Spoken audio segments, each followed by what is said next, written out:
प्रिय विद्यार्थियों, online class में आपका स्वागत है।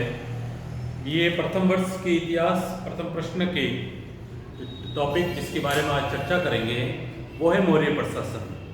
जिस प्रकार से अपने पिछले अध्याय में अध्ययन किया कि भारत में जब विशाल राज्य का उदय हुआ और विशाल में भी एकमात्र जो साम्राज्य प्रथम विशाल साम्राज्य की बात में अपन चर्चा करते हैं तो वह मौर्य साम्राज्य।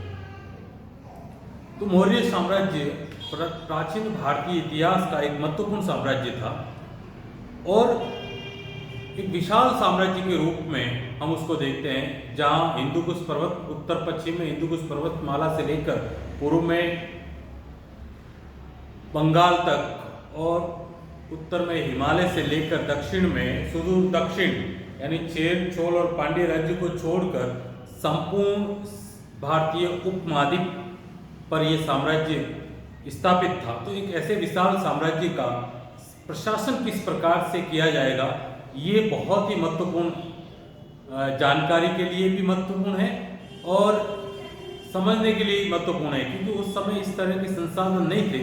फिर भी इतना विशाल साम्राज्य स्थापित न केवल स्थापित करने में बल्कि उसको कई वर्षों तक सुदृढ़ रूप से संचालित करने में भी ये सफल रहे। तो किस प्रकार की उसकी शासन व्यवस्था थी उसके बारे में अपन आज चर्चा करेंगे। जो उनके सोर्स हैं शासन व्यवस्था के बारे में अपनी जानकारी प्राप्त करने के, उसमें अशोक के शिलालेख हैं। सबसे महत्वपूर्ण स्रोत है कौटिल्य का अर्थशास्त्र। उसके अलावा मेगास्थनीज की पुस्तक है इंडिका। इसके साथ साथ बहुत सारे जो यूनानी विद्वान थे उन्होंने भी उसकी जानकारी मिलती, लेकिन सबसे महत्वपूर्ण स्रोत है इंडिका। क्योंकि अर्थशास्त्र इसलिए महत्वपूर्ण है कि ये उसके जो प्रधानमंत्री था कौटिल्य, उसके द्वारा स्वयं रचित एक राजनीति शास्त्र की बहुत ही महत्वपूर्ण पुस्तक है।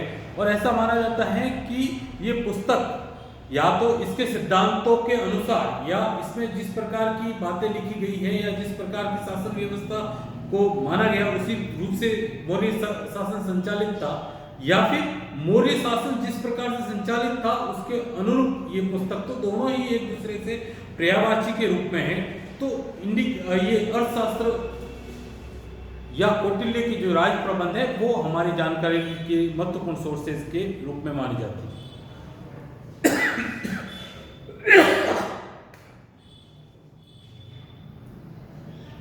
ये जो मौर्य प्रशासन है, ये मौर्य प्रशासन का जो मूल राजत्व था वो मूल राजत्व सप्तांग सिद्धांत पर आधारित था। अब सप्तांग सिद्धांत क्या है, मतलब राज्य के 7 महत्वपूर्ण अंग थे। राजा के साथ साथ अमात्यवर्ग, जनपद, प्रजा, सेना, कोष और दंड, ये सातों ही सिद्धांत मिलकर एक सैद्धांतिक रूप से तो है मौर्य प्रशासन में, ये वास्तविक रूप से व्यावहारिक रूप से क्रियान्वित भी थे सातों के सातों, और इस सातों ही सिद्धांतों पर एक दूसरे पर सामंजस्य स्थापित करने के साथ ये प्रशासन संचालित था, देवीय सिद्धांत पर आधारित था।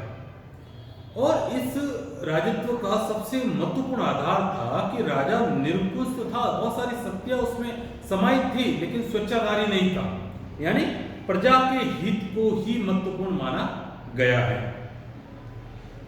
ये जो मौर्य प्रशासन था अति केंद्रीकृत विशाल राजतंत्रात्मक व्यवस्था को अंगीकार किए हुए था। किस प्रकार से, यानी कि सारी की सारी जो शक्तियां थी वो केंद्रीय प्रशासन में निहित थी। किसी प्रकार का विकेंद्रीकृत यहाँ पे दृष्टिगोचर नहीं होता। प्रांतीय शासन व्यवस्था थी और उसके साथ साथ निचले स्तर तक शासन व्यवस्था थी, लेकिन शासन की संपूर्ण शक्तियां अंतिम रूप से केंद्रीय शासन में विद्यमान रही है इस शासन व्यवस्था में। अब इस केंद्रीय शासन व्यवस्था के 2 महत्वपूर्ण अंग थे, एक तो राजा और दूसरा मंत्री परिषद या मंत्री। अब राजा, सारी की सारी शक्तियां किसमें निहित थी, सम्राट में, राजा में निहित थी। इसलिए मौर्य साम्राज्य या मौर्य सम्राट पहले चक्रवर्ती सम्राट के रूप में माने जाते हैं।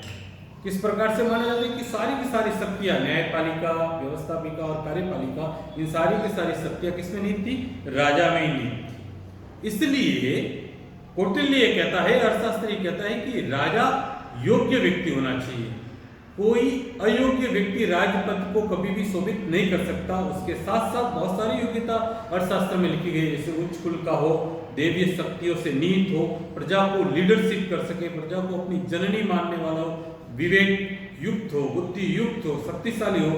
ये सारी की सारी शक्तियां हैं या योग्यता है एक राजा में होना आवश्यक है। उसके साथ साथ राजा किसी भी रूप से निरंकुश नहीं हो सकता। उस पर बहुत सारी जो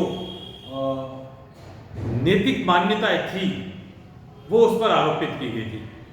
अशोक ने अपने छठे शिलालेख में स्पष्ट कहा कि सारी प्रजा मेरी क्या है, संतति है। इसका मतलब राजा स्वेच्छाचारी नहीं हो सकता, वो उसको अपनी प्रजा को अपने पुत्रों के समान, अपनी पुत्रियों के समान, अपनी संतानों के समान उसको रख रखा करता था। इसलिए अर्थशास्त्र में लिखा प्रजा हिते हित राजा के, यानी प्रजा के हित ही राजा के हित है। और जिस राजा के आधिपत्य में प्रजा सुख रहती है वो राजा सुखी रहता है, नहीं तो राजा दुखी रहेगा। तो इस प्रकार से नैतिक बाध्यताएं आरोपित की गई थी, इसलिए निरंकुश नहीं हो सकता इतनी सारी शक्तियां करने के बाद में। दूसरा जो केंद्रीय शासन का सबसे महत्वपूर्ण अंग था वो अंक है मंत्रिण या मंत्री परिषद। मौर्य प्रशासन को संचालित करने के लिए मंत्री परिषद, जिसको परीक्षा कहा गया था, जो सामान्य रूप से दैनिक आवश्यकता तो नहीं थी, लेकिन बहुत महत्वपूर्ण प्रश्नों के लिए मंत्री परिषद को बुलाई जाती थी।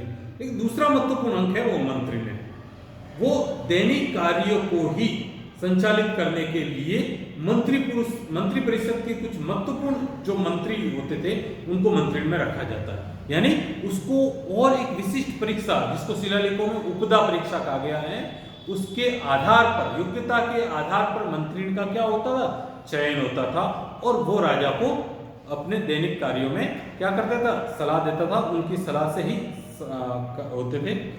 और ये जो मंत्री है या मंत्री परिषद के सदस्य हैं, ये 18 प्रकार के थे, जिनको 18 तीर्थ कहा गया। और इनकी जो वार्षिक जो वेतन था वो लगभग 48,000 पाउंड इनको वार्षिक वेतन मिलता था, जिसमें पुरोहित प्रमुख मार्गदर्शक था, समाहर्ता राजकीय कर वसूल करने वाला, संधिदाता राजकोष का प्रमुख अधिकारी, सेनापति सेनानायक, युवराज राजा का पुत्र, प्रतिष्ठा फौजदारी न्यायालय का प्रधान, व्यावहारिक दीवानी न्यायालय का प्रधान, नायक जब सेना युद्ध लड़ती थी तो वह युद्ध का संचालन करने वाला, कारमार्थिक कारखानों का प्रधान या संचालन करने वाला मंत्री, मंत्री परिषद अध्यक्ष, संपूर्ण मंत्री परिषद को संचालित करने वाला, दंडपाल पुलिस अधिकारी, अंतपाल सीमांत प्रदेश थे उनकी सुरक्षा को करने वाला, दुर्गपाल दुर्गों की रक्षा करने वाला, नागरिक नगर का अध्यक्ष या नगर को संपूर्ण संचालन करने वाला, प्रशासक राजकीय आज्ञाओं को से संबंधित जो अधिकारी था वो प्रशासक कहलाता था। उसके अलावा द्वारिक राज द्वार का प्रधान, अंतर्वर्षिक अंगरक्षकों का प्रधान और आठविक वन विभाग का प्रधान। ये सारे के सारे जो मंत्री थे जिनको तीर्थ कहा गया है, ये बहुत ही महत्वपूर्ण थे और संपूर्ण केंद्रीय प्रशासन को संचालित करने वाले ये लोग थे। दूसरे जो लोग थे जिनको अध्यक्ष कहा गया है, स्ट्रेबो ने इनको मजिस्ट्रेट कहा गया, और आधुनिक रूप से अपन इनको कह सकते हैं कि जो आईएएस होते हैं उस आईएएस के समान ही इनकी कार्य व्यवस्था या इनके अधिकार इसमें निहित थे। ये लगभग 26 प्रकार के थे अलग अलग विभागों के लिए। पूरा का पूरा अर्थशास्त्र में इनके प्रति क्या दिया हुआ है, एक पूरा का पूरा अध्याय लिखा गया है, और उसमें कोषाध्यक्ष, आंकड़ा अध्यक्ष, लक्षणाध्यक्ष मुद्रा पद्धति का अधिकारी था, कोष्ठकाराध्यक्ष कोष्ठकार का निरीक्षक, पण्याध्यक्ष पण्य ग्रह का प्रधान अधिकारी, कुप्याध्यक्ष वन्य उपज का निरीक्षक, आयु धाराध्यक्ष अस्त्र शस्त्रों के भंडार का अध्यक्ष, कोतवाध्यक्ष तोल और माप का नियंत्रण अधिकारी, मानाध्यक्ष नापने के विविध साधनों का निरीक्षण करने वाला, शुल्काध्यक्ष, सूत्राध्यक्ष सूत काम संबंधी, सीताध्यक्ष राजकीय कृषि भूमि संबंधित अधिकारी के गणिका अध्यक्ष, वेश्याओं पर निगरानी रखने वाले का अधिकारी भी था, अश्वाध्यक्ष, हस्ताक्षर, रथाध्यक्ष, विविधाध्यक्ष, मुद्राध्यक्ष, देवता। ये विभिन्न प्रकार से ये जो मंत्री थे या तीर्थ थे उनके एक प्रकार से सेक्रेटरी कह सकते हैं, और ये इनको नीतियों के संचालन या क्रियान्वयन में महत्वपूर्ण सहयोग देते थे। तो ये बहुत ही महत्वपूर्ण मौर्य प्रशासन के केंद्रीय शासन के अधिकारी रहे हैं। धन्यवाद। अपन इसके आगे जो नेक्स्ट है मौर्य प्रशासन को, उसके दूसरे भाग में अपन अध्ययन करेंगे, जैसे उसके प्रांतीय प्रशासन को, न्याय व्यवस्था, सैनिक व्यवस्था और अर्थव्यवस्था किस प्रकार की थी, उसको अपन अगले अध्याय में चर्चा करेंगे। धन्यवाद।